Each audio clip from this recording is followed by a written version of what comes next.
우리 기도하심으로 표다 시작하겠습니다. 하나님 감사합니다. 오늘 말씀을 통해서 사도 바울의 사역의 시작을 함께 묵상합니다. 모든 이들에게 시작이 있듯이 오늘 사도 바울에게도 사역의 처음에 시작이 있었고 그 시작은 쉽지 않았음을 보게 됩니다.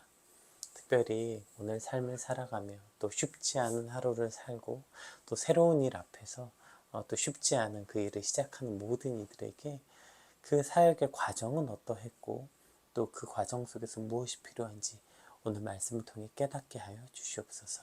감사합니다. 예수님의 이름으로 기도드립니다. 아멘. 네, 오늘 함께 살펴볼 말씀은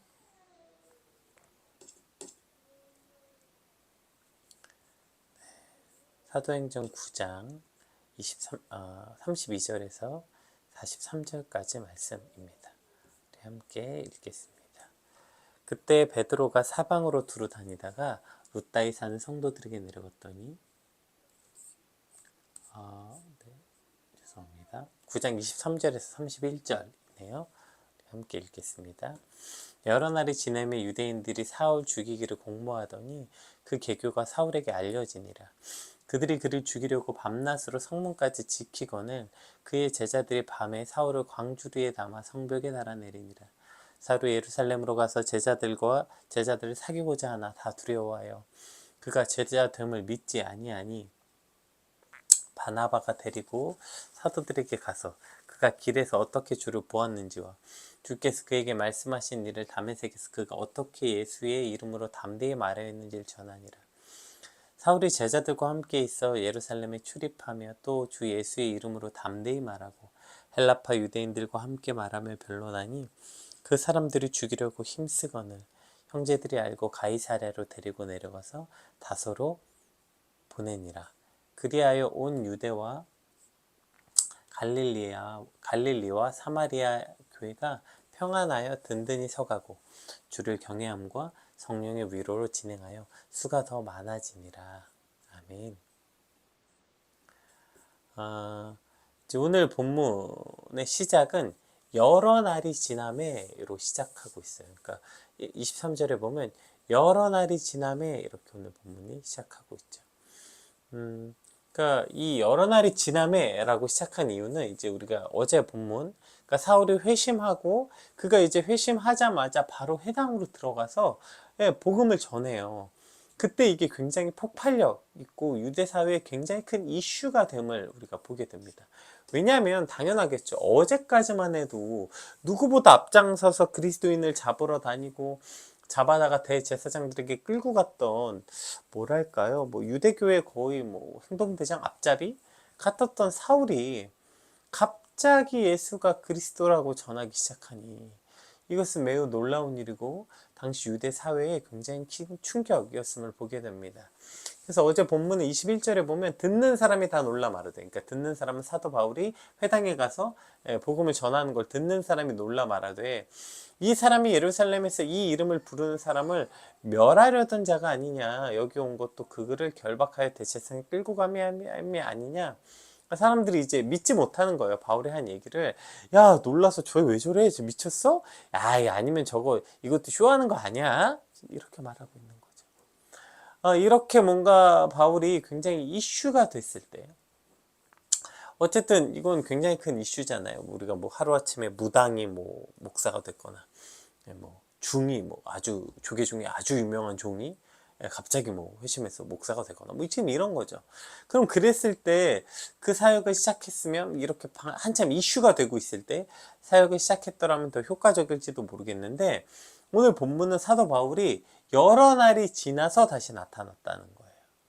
그래서 오늘 본문에서 이 여러 날이 얼마나 긴 시간인지 정확하게 기록되지 않았기 때문에 얼마만큼인지는 알 수 없지만, 이제 19절에 며칠과 대조되는 의미로 짧은 기간이 아니라 충분한 시간이었음을 알 수 있습니다.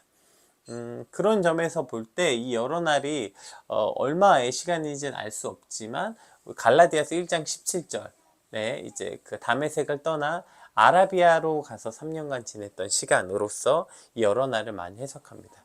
그러니까 사도 바울이 다메섹에서 바로 예루살렘으로 간 것이 아니라 아라비아 광야로 가요. 그래서 3년 동안 그곳에서 사도 바울의 말에 의하면 예수님께 직접 성령에 이끌려 그가 말씀도 배우고 그가 막 영적인 놀라운 체험, 그 뭐죠? 3천층? 뭐 그게 이제 이때의 기간들이죠. 이 시간들이 지나고 오늘 바울이 다시 등장했다는 것입니다. 그러니까 바울은 예수님을 다메섹에서 만나고 바로 사역을 시작한 게 아니라 아라비아 광야에서 3년간 깊은 영적인 체험의 과정, 즉 훈련과 성숙하는 과정을 거쳤다. 이것으로 오늘 본문이 시작된다는 것이죠. 그리고 이것은 한 사람이 사역자로 세워지는 과정에서 아주 중요한 과정입니다. 그러니까 우리가 예수님을 믿고 예수님을 만났다고 표현하는 그 뭐라 그러죠? 예수님을 인격적으로 만났다고 말하는 그 만남이 오늘 사도 바울에게선 다메섹에서 있었던 거죠. 예수님을 만난 거예요. 자, 그리고 그렇게 만나자마자 그 뜨겁죠. 막 예수님 만난 어떤 열정이 막 차고 넘쳤을 때 그때 바로 그가 나아가서 어떠한 사역을 시작한 것이 아니라 그 과정 이후에 광야에 들어가서 3년간 그가 훈련받고 성숙하는 과정을 거쳤다는 것입니다. 왜냐하면 은혜 받고 막 뜨겁고 할 때 늘 그때 실수하고 그때 넘어지는 사역자들을 우리가 참 많이 보게 돼요. 특별히 어떤 집회나 수련회나 부흥회나 이런 데서 은혜 받고 막 이제 방방 뜨고 막 이럴 때, 그럼 이제 와서 막 은혜 받았으니까 내가 주께 받은 은혜가 차고 넘치니까 이것도 하고 저것도 하고 교회에 늘 오려고 하고 교회에서 살고 싶고 늘 봉사하려고 해서 찬양팀이나 교사나 정말 너무나도 많이 봅니다. 저는 이건 사실 나이를 초월한 것 같아요. 청년들도 그렇고요. 뭐 나이가 있는 장년들도 그렇고요. 그렇게 예수 믿고 막 뜨거워서 밤낮 없이 교회 오고요. 모든 예배 다 참석하고요. 새벽 예배, 수요 예배, 뭐 점심 예배, 저녁 예배, 하루에 예배를 막 4-5번씩 참석하고요. 그리고 뭐죠? 네, 막 어떻게 닥친 대로 다 하려고 해요. 뭐 찬양팀도 하고, 뭐 교사도 하고. 이제 교회 대표적인 것 같아요. 왜냐하면 이 두 가지 하는 게 눈에 가장 잘 드러나는 일인 것 같기도 하고요. 어쨌든 막 그렇게 열심히 뭘 하려고 해요. 그런데 그렇게 열심히 하려고 할 때 그런 사람들에게 객관적 기준을 세우는 게 쉽지 않아요. 그래서 뭐 많은 교회들이 뭐 이 정도 세우죠. 뭐 등록한 후 1년, 뭐 혹은 뭐 세가족 교육을 받은 교인들의 하남. 뭐 어떤 이런 기준들을 세워서 교사도 세우고 차잉팀도 세우고 하는데, 근데 이게 참 쉽지가 않아요. 여러분 6개월 지나면 뭐 다 훈련됩니까? 자격이 돼요? 아니면 뭐 1년 지나면 자격 되는 거예요? 뭐 세가족 교육 받으면 다 자격이 돼요? 이게 참 쉽지가 않아요.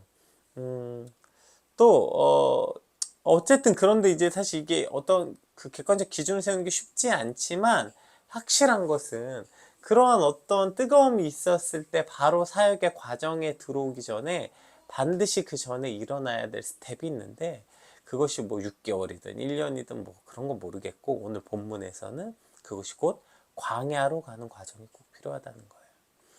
광야로 간다는 것은 여러 가지 의미가 있죠. 우리가 흔히 광야로 간다는 것은 고난을 통과한다 라는 의미로 많이 사용되지만, 오늘 본문에서 말하는 광야를 통과한다는 건 고난을 통과한다는 의미는 아닙니다. 사도 바울이 이 아라비아 광야 3년 동안 그가 한 일이 뭐예요? 그가 사람들을 떠나서 하나님 앞에 오롯이 홀로 서 있는 시간, 그렇게 오롯이 하나님과 단 둘이서, 성령님과 단 둘이서 교제하는 시간, 이 시간이 반드시 필요했다는 거예요.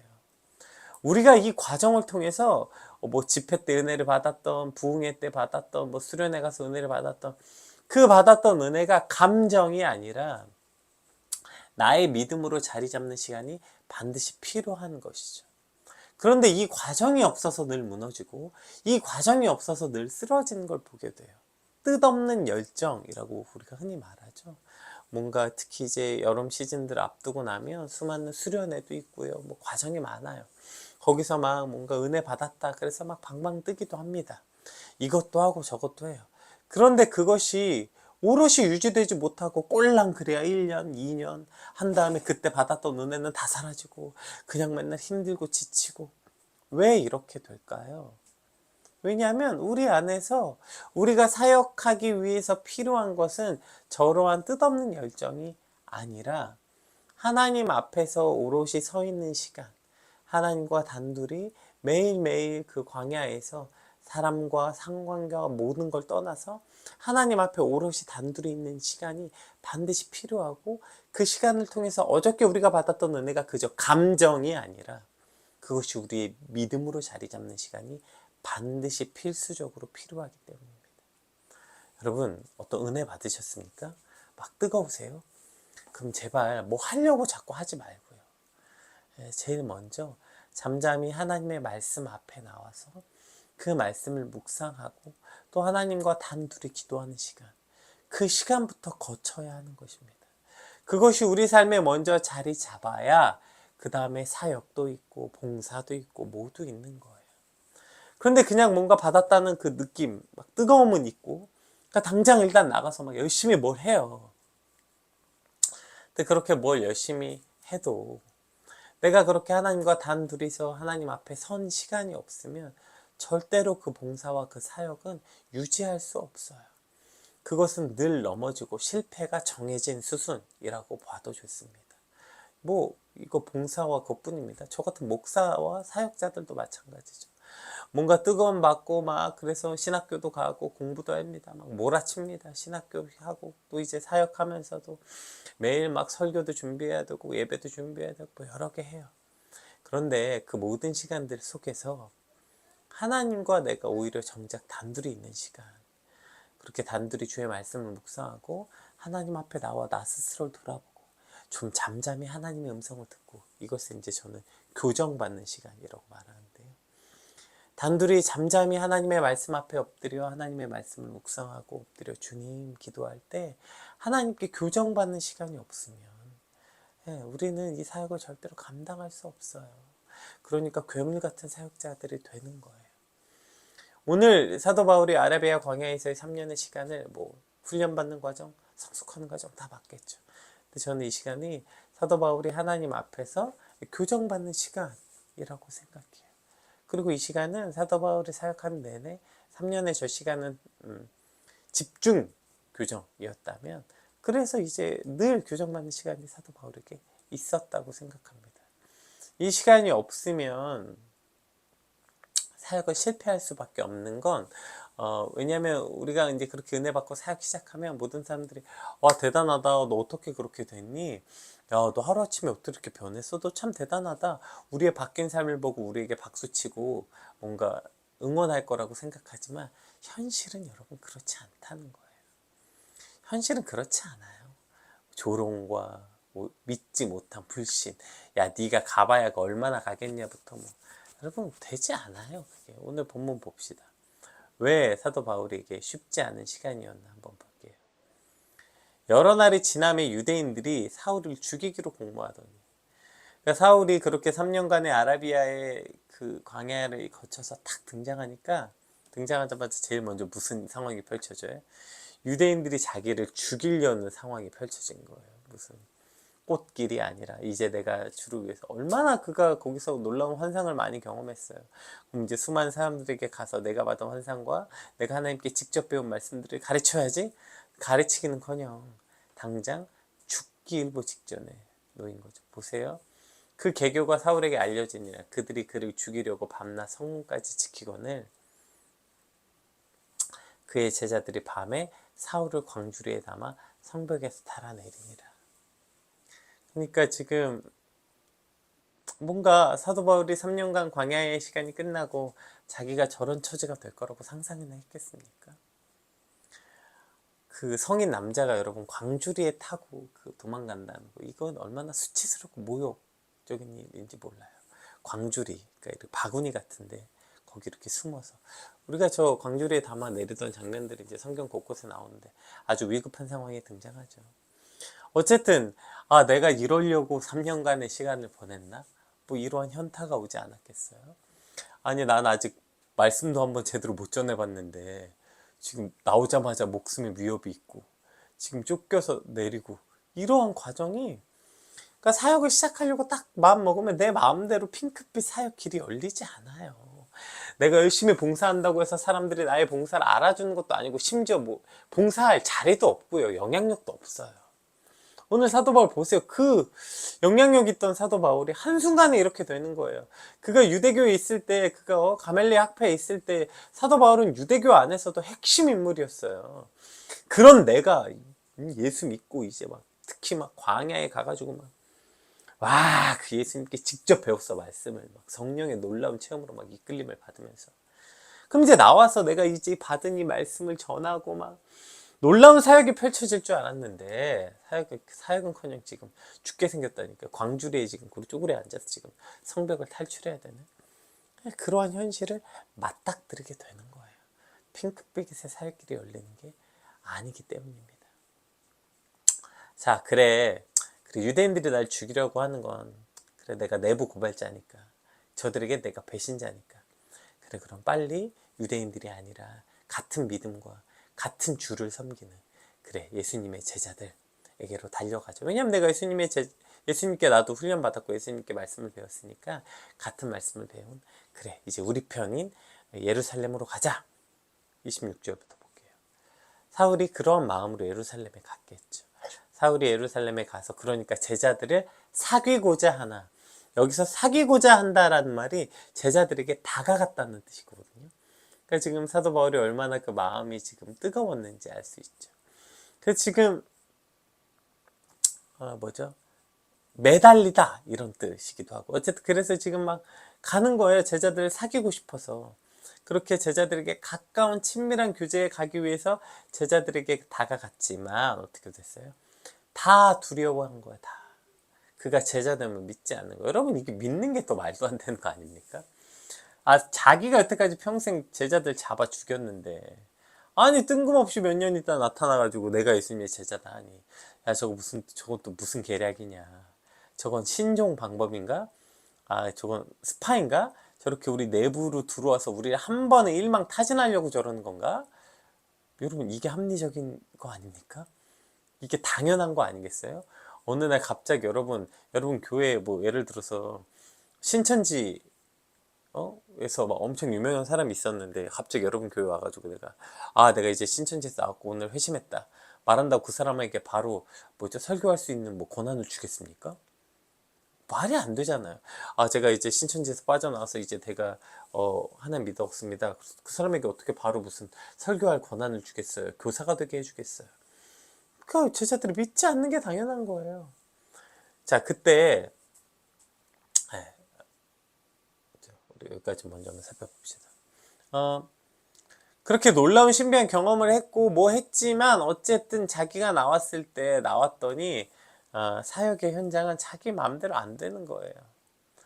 유대인들은 잡아 죽이려고 해. 같은 편이라고 생각해서 반가운 마음에게 달려갔더니 제자들 역시 같은 편이 아니래요. 아니 내가 예수 믿고 이제 열심히 좀 뭐 해보려고 하는데, 그 뭔가 사역의 길이 열릴 줄 알았는데 이거 뭐 계속 덜컥덜컥거리고 외롭고 내 편은 하나도 없고, 이거 뭐 유대인들에겐, 그래 유대인들에야 이제 내가 대적자니까 배신자니까 그렇다 치더라도, 아니 그 그리스도인들 사이에도 이거 교회 안에 들어왔는데도 제자들 역시 사도 바울을 배제하고 밀어내는 거죠. 이게 얼마나 외롭겠어요. 그리고 얼마나 덜컥거리는 겁니까? 여러분, 그래서 넘어지는 거예요. 그래서 뜻없는 열정만 가지고 이제 시작했는데 저 덜컥거림에 넘어지는 거예요. 여러분, 뭔가 사역 시작하면 핑크빛 펼쳐지지 않아요. 사역하다 보면, 사역 시작하려고 열심히 가지고 내가 출발했더니 여기저기서 잡아 죽이려고 하고 막 저런 일이 계속 있는 거예요. 막 뭔가, 그래 내가 이제 뭔가 하나님 앞에 열심 가진 열심으로 봉사하면, 그래 막 아름다운 열매도 맺히고 막 아름다운 주의 성전을 이루고 뭐 이런 핑크빛이요? 그런 일이 열리지 않는다고요. 자꾸 넘어지는 덜컥덜컥 하는 거. 왜 그럼 사역을 열심히 하려고 하지만 왜 사역에 덜컥거림이 있는가? 뭐 이유는 많겠죠. 근데 오늘 본문에서 왜 사도 바울에게 저런 덜컥거림이 있었는지는 설명하지 않고 있기 때문에, 덜컥거림의 이유보다는 그 덜컥거림이 있다는 거예요. 여러분, 그래서 반드시 그 광야의 시간이 필요한 거예요. 하나님과 단둘이 있는 그 고요한 시간, 그것이 있어야 저 덜컥거림 앞에 포기하지 않고 도망가지 않고 버틸 수 있게 되는 거예요. 그런데 그 광야의 시간이 없죠? 하나님과 단둘이 고요히 나가서 주의 말씀을 묵상하고 주의 말씀 앞에서 교정받는 시간이 없죠? 덜컥거릴 때마다 시험에 들고 덜컥거릴 때마다 절망하고 낙심하고 원망이 들고, 아니 내가 내 돈 쓰고 내가 내 시간 쓰고 내 열정을 써서 이렇게 열심히 했는데 왜 저 사람은 나를 저렇게 말하는 거야? 내가 그렇게 어렵게 해서 지금 여기 다메섹까지 예루살렘까지 왔는데 제자들은 왜 나를 믿지 못하는 거야? 제자들을 원망하고 싸우고 오히려 분란을 일으키고, 네, 이렇게 되는 거야. 여러분, 사역이 내 마음대로 안 돼요. 제가 어제 아침에 저희 어머니하고도 이제 그런 얘기를 나눴는데, 사역하면서 이제 늘 제가 가장 힘든 순간이 이런 거예요. 사역하느라고 바빠요. 막 정신없이 시간을 쓰고 에너지 쓰고 돈도 쓰고. 오케이, 그럴 수 있죠. 사역자는 당연한 거죠. 두 번째, 그게 사람들에게 칭찬받지 못할 때도 있고 오히려 사람들에게 원망이나 혹은 오해 혹은 미움 받을 수 있다고. 여기까지도 오케이. 그래요. 내가 이거 주를 위해 하는 거 아니니까. 사람을 위해서 하는 거 아니니까. 주를 위해 하는 거니까 사람들이 인정하지 않아도 좋아요. 근데 늘 여기까지 이제 첫 번째 덜컥, 두 번째 덜컥 넘어갔는데 이 세 번째 덜컥거리면 가장 큰 고통인 것 같아요. 근데 이제 사역을 하면서 근데 이걸 해야 되니까 결국에는 누군가 해야 되거든요. 다들 미루니까요. 여러분 사역해 보셔서 알죠? 다 밀어요. 다 한 발씩 빠져 있고. 그럼 누구 한 사람이 총대 매요. 총대 매면 근데 늘 어떤 일이 일어나요? 그 사람이 총대를 매면서 누군가에게 싫은 소리도 해야 되고 막 이거 왜 안 됐냐 저거 해야 된다 이런 말을 해야 되잖아요. 근데 그거 하고 나서 난 다음에 내가 오케이 고생하는 것도 참겠고 인정받지 못하는 것도 오케이 괜찮아. 근데 그렇게 다른 사람들에게 싫은 소리 해서 그거 가지고 내가 다른 사람에게 싫은 소리 했던 나의 인격과 나의 이 모진 마음들을 가지고 돌아와서 회개해야 되는 그 과정. 아니 왜 내가 사역을 하면서 내가 회개까지 해야 되나? 그러니까 내가 무슨 하나님 그럼 제가 사역하면서 괜찮습니다 이런 성인 군자까지 되길 바라시는 건가?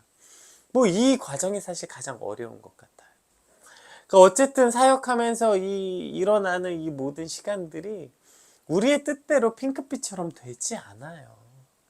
네, 수많은 덜컥거림들이 있다고 해요. 그래서 반드시 광야의 시간들이 필요해요. 그 광야의 시간이 없으면 어떻게 될까요? 자꾸 이 사역의 주체가 바뀌어요. 이게 누굴 위한 사역이고 누가 하는 사역인가? 이 주체가 바뀌는 거예요. 당연히 예수 그리스도를 위한 사역이고 성령님께서 인도하시는 사역이죠. 그런데 저 덜컥거림 앞에서 우리가 그 광야에서 하나님 앞에 서서 교정받는 시간이 없으면 저것은 사람을 위한 사역이 되고 칭찬과 인정을 받기 위한 사역이 되고 성령님께서 주관하시는 사역이 아니라 내가 하는 사역이 돼버리는 거예요. 그래서 저 덜컥거림에 넘어지는 거예요. 사도 바울은 광야에서 저걸 철저히 하나님 앞에 교정받는 거예요. 덜컥거릴 때마다. 아니 덜컥이 시작되기 전에 이미 광야에서 철저하게 훈련받는 거예요. 저거는 사람을 위한 사역이 아니야. 하나님을 위한 사역이야. 그렇다면 네 에너지 쓰고 네가 그렇게 하고 욕을 먹더라도 하는 거야. 심지어 네 편이 아무도 없어서 외로움 속에 혼자 있을지라도. 사역하다 보면 그 외로운 시간들이 참 많은 것 같아요. 아마 제일 고통스러운 게 제가 아까 얘기했던 제가 그 회개하는 것이란 말이 결국 외로움인 것 같기도 해요. 네, 결국에 그 시간들을 사람이 아니라 하나님으로 채우는 걸 배우는 거예요. 그 광야의 시간이 없으면. 그리고 그 모든 시간들이 또 그 덜컥거림을 통해서 덜컥거릴 때마다 감사합니다 하나님 내가 하는 게 아닌 걸 깨닫게 해주셔서 하나님이 하시는 거죠. 이거 하나님 것이죠. 그것을 배우는 시간들이 되는 것입니다. 오늘 저와 여러분이 이 광야의 시간이 반드시 필요하고 우리 사역에 덜컥거릴 때마다 하나님 앞에 더 나아가서 광야로 나아가는 하나님 앞에 단둘이 서게 되는 저와 여러분 되시기 주님으로 축복합니다. 그 광야를 통해 이것이 예수 그리스도를 위한 사역이고 성령이 주관하신 사역이 되시길 주님의 이름으로 축복합니다. 자, 그런데 그렇게 이제 그런 시간들이 됐지만 그럼 사도 바울이 그럼 어떻게 이 시험을 이 덜컥거림을 넘어갔는가? 여기서 아주 중요한 사람이 등장하죠. 27절부터 한번 볼게요. 바나바가 데리고 사도들에게 가서 그가 길에서 어떻게 주를 보았는지와 주께서 그에게 말씀하신 일과 다메섹에서 그가 어떻게 예수의 이름으로 담대히 말하였는지 전하니라.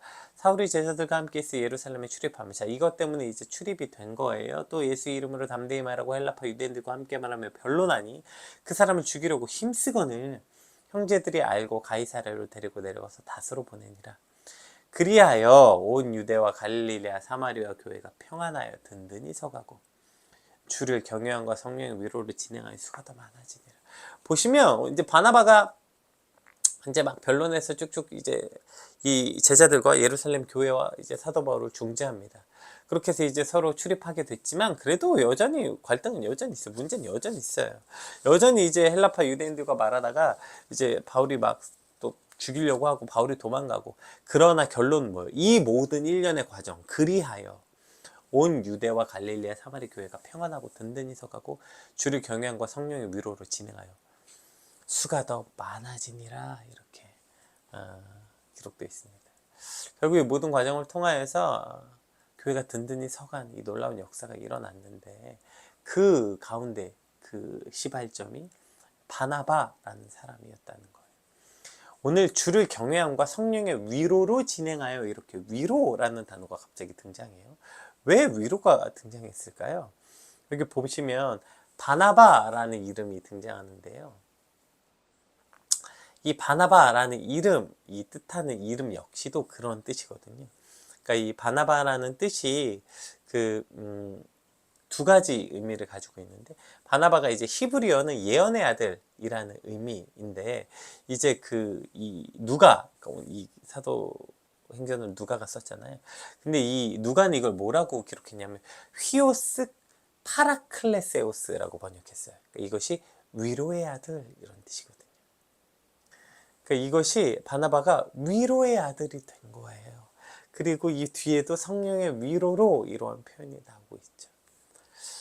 바나바가 위로의 아들, 그리고 성령께서 어떻게 위로했는가, 오늘 우리가 본문을 살펴보면 도대체 위로는 무엇인가 알 수 있게 되는 것 같아요. 바나바가 한 위로가 뭐죠? 사도 바울에게 가서 괜찮아, 힘내. 지금은 사람들이 네 마음을 몰라줘도 나중에 네 진심을 알아줄 거야. 여러분, 이게 위로 아닙니까? 그럼 바나바는 오늘 단 한 구절도 그런 게 기록되어 있지 않아요. 그럼 도대체 바나바가 한 위로는 뭘까요? 27절에 뭘 했어요, 바나바가?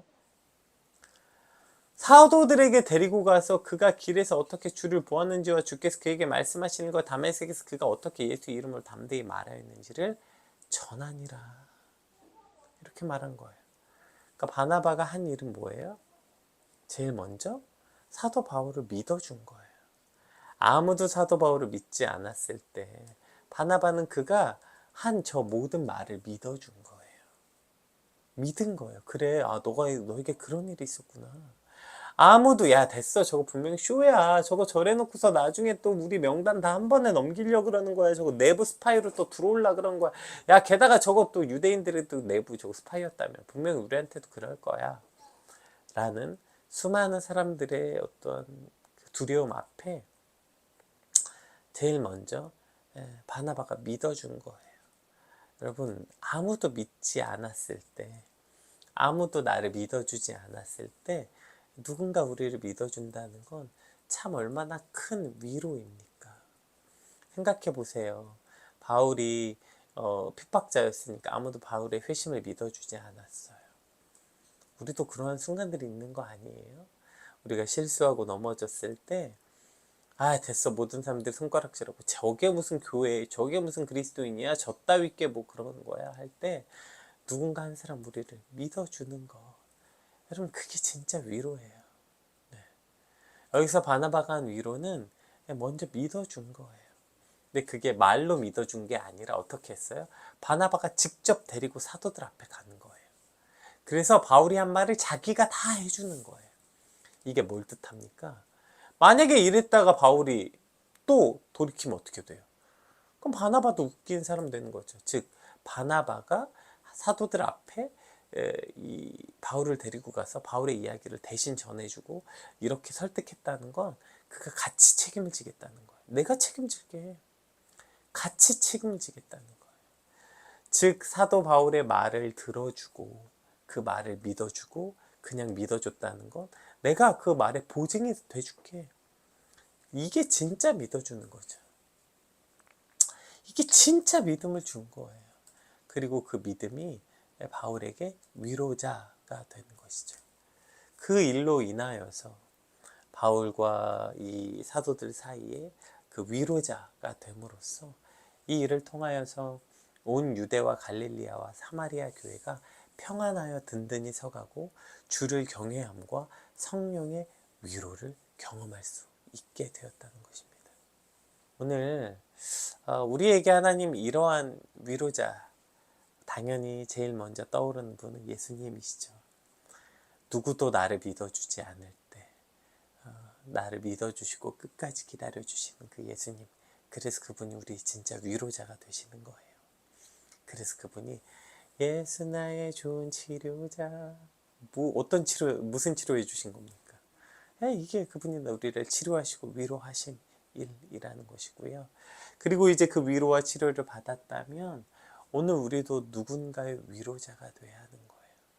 근데 우리의 위로자가 그냥 아유 많이 힘들었겠다, 힘내, 기도할게요, 형제님 힘내세요, 자매님 힘내세요가 아니라 그를 믿어주는 거예요. 그 말을 믿어주는 거예요. 안 믿어지더라도 믿어주는 거예요. 그리고 그에게 그런 전적인 신뢰, 아 그래 내가 널 믿어, 그리고 내가 그 너의 믿음을 같이 책임져 줄게. 이러한 믿음이 어쩌면 그 사람을 진짜 변화시키는 것입니다. 네가 오케이 나에게 믿음을 줘봐, 네가 변했다는 걸 날 믿게 해봐, 그럼 내가 믿어줄게가 아니라 어쩌면 우리의 그 전적인 믿음이 그에게 위로고 그것이 그 사람을 변화시키는 동력이 되는 건 아닌가 생각해 보게 됩니다. 오늘 말씀을 통하여서 사역에 그냥 사역 시작하자마자 우리 뜻대로 사역이 되지 않아요. 그래서 우리는 반드시 광야가 필요합니다. 하나님 앞에 서서 하나님께 교정받는 시간이 필요해요. 그래야, 왜냐하면 사역은 분명히 덜컥거리거든요. 사역은 평탄하지 않아요. 시작부터 덜컥거려요. 그때 하나님 앞에 광야에서 섬으로 우리의 그 덜컥거림이 이기고 그것을 통해서 이 사역의 주인이 누구신지, 또 사역이 무엇을 위해서 하는지 우리가 다시 기억하게 되는 오늘이 되길 소망하고, 또 그 덜컥거림을 우리가 어떻게 이기냐면 위로자로, 그렇게 덜컥거리는 누군가에게 가서 우리가 바나바와 같은 사명으로 그를 믿어주고 그와 함께 있어줌으로 그가 그 위로자로 서게 되므로 그 덜컥거림을 이기고 주의 경외함과 성령의 위로를 진행하여 사역의 수가 더 많아지는 이 놀라운 것을 경험하는 저와 여러분이 오늘이 되시길 주님을 축복합니다. 오늘 위로자가 필요한 이 시대에 많은 이들에게 우리가 위로하는 자로서 그냥 힘들지가 아니라 그를 믿어주고 그의 믿음에 우리가 함께 했으므로 누군가를 세우는 저와 여러분의 오늘이 되시길 주님을 축복합니다. 우리 받은 말씀 놓고 함께 기도하겠습니다. 기도합시다.